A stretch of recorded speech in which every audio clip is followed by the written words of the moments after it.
Jamaican in the kitchen, ready to bake you up a beautiful pineapple upside down cake. My version.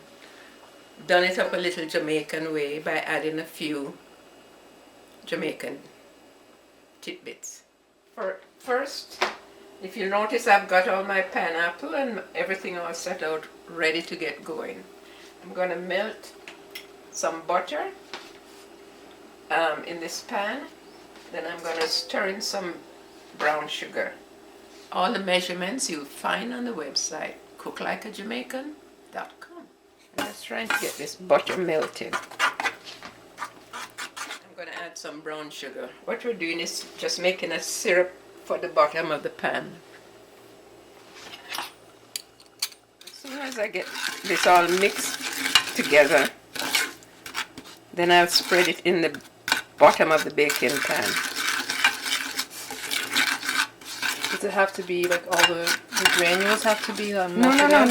You just want to get, this is good enough right now. Don't want to have any lumps. Because if you start cooking this, you turn it into toffee. So here goes. This goes in the bottom of the baking tin. You don't have to grease the tin? No. So this is the butter and sugar mixture. Spread it as evenly as possible before you start layering it with the pineapple. And now I'm going to start layering it with the pineapple.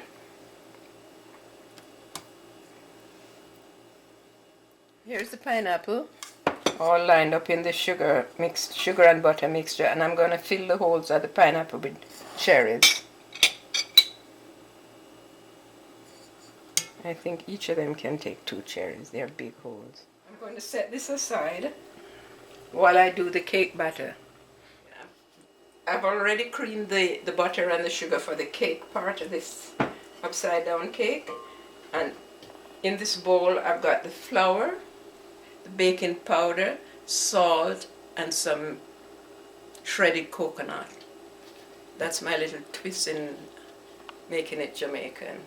I'm also going to put, where is my, if you can guess, my little bit of white rum, even more Jamaican. This is the juice, some of the juice from the pineapple, because it's canned pineapple, and this is some rum I'm adding to it. And we're going to use this to mix the batter.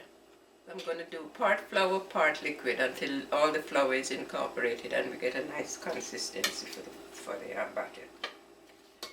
I creamed the butter and sugar with the mixer, but the one for my piece for folding in the flour is broken, so I'm just folding it by hand. Okay. Old school. Old school. And I forget to tell you that when I was creaming the butter and sugar, I added an egg as well. Now I'm gonna cover the pineapple with the cake batter. Just like when you make any other cake. It's all ready for the oven, and I'm going to put it in at 350 degrees and anywhere from 50 minutes to an hour, depending on your oven. It's been an hour and the cake is done. I removed it from the oven, have it on the cooling rack for about 5 minutes now. I'm going to put the plate that it's going to sit in over it, turn it upside down, and leave it again for another 5 minutes before I remove the baking tin. You'll notice I'm using a different plate to flip the cake because the other one was not flat like this. You need a flat plate or else the plate will move around. So I'm using this one instead. I'm going to move it off of the cooling rack and make sure I get a good grasp of it. 1, 2, 3. Excellent. There you go. I'll just leave it again on the cooling rack and we'll leave it sitting there for another 5 minutes. Now the last process in this pineapple upside down cake, we're going to remove the cake tin. Voila! Isn't that beautiful?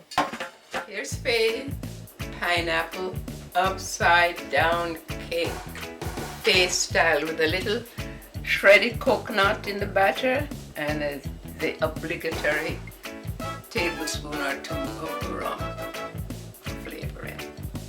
That's what makes the difference. Try it and you're gonna love it.